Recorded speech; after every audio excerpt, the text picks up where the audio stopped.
আমি মনে মনে যেটা চাই আর সেটা যদি পাই তাহলে নিজেকে অনেক হ্যাপি মনে হয়। হ্যালো ভিউয়ার্স, আসসালামু আলাইকুম। তো ভিডিওটা সকাল থেকে শুরু করে দিয়েছি। আপনারা সবাই কেমন আছেন? যা গরম পড়েছে এখন। গ্রামেই যদি এই অবস্থা হয় তাহলে তো শহরের আরও 12টা বেজে যায়। তো এদিক দিয়ে দেখেন আমাদের তো গ্রামে এখন রোদের দরকার। এ তো ধান নিয়ে দৌড়াদৌড়ি শুরু হয়ে গিয়েছে। রোদ মানেই হচ্ছে এখন ধান শুকাতে দেয়া। যেহেতু কিছু ধান সিদ্ধ করে রেখে দিয়েছি, আবার আজকে হচ্ছে আমাদের ধান মাড়াই করতেছে আর এক আদিয়ারি, ওগুলো ভাগাভাগি করে দেবে। ওগুলো হচ্ছে আবার আমি আলোয় শুকিয়ে নেব। তো এদিক দিয়ে সকালবেলায় আজকে অনেক মনটা খারাপ ছিল, কারণ সকালবেলা আমার ছেলে আজকে স্কুলে যেতেই চাচ্ছিল না, ওনাকে ডেকে আর করবে না। এই কথা শুনেই তো আমার মনে হয় সকালবেলায় প্রেশারটা বেড়ে গেছে। তারপরেও কোনো মতে ম্যানেজ করে হচ্ছে ওকে আমি পাঠিয়ে দিয়েছি, কিন্তু ওর এত পরিমাণে কান্নাকাটি ছিল দেখে আমার খুব খারাপ লেগেছে। ভাবলাম আবার জোর করে হচ্ছে ওর কোনো ক্ষতি করতেছি না তো। তো এটাই প্রুভ করার জন্য কিন্তু আমি আজকে ওর স্কুলে গিয়েছিলাম। তো ও আবার সকালবেলা রাগ করে কিন্তু কিছুই খায়নি। বলতেছে এত সকালবেলা আমার কিছুই খেতে ইচ্ছে করে না, তাই হচ্ছে ওকে আবার আমি জেদ করে কিছু খাওয়াইলামও না। তো এই দিক দিয়ে হচ্ছে আবার আমি তো ডিম পোস্ট করে রেখেছিলাম, ডিম পোস্টটাও খাইনি। তো পরে আবার আমার মেয়েকে খাইয়ে স্কুলে পাঠিয়ে দিয়েছি।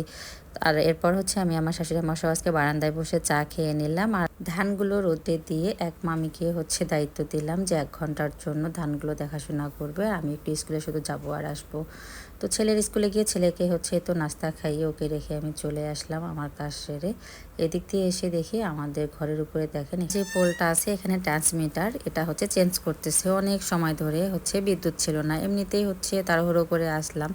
গরমে একটু হচ্ছে বসে বাতাস খাবো তার অবকাশ নেই।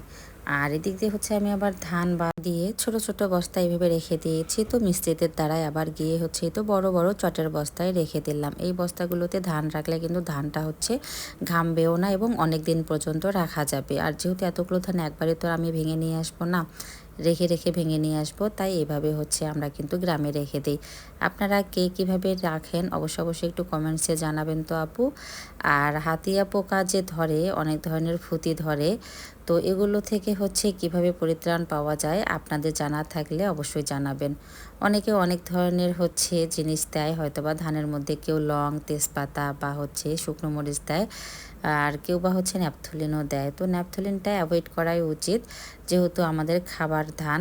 তো আমি হচ্ছে শুকনো মরিচ অবশ্য দিয়েছি বস্তার ভিতরে, তো এটা অবশ্য ভিডিও করা হয়নি।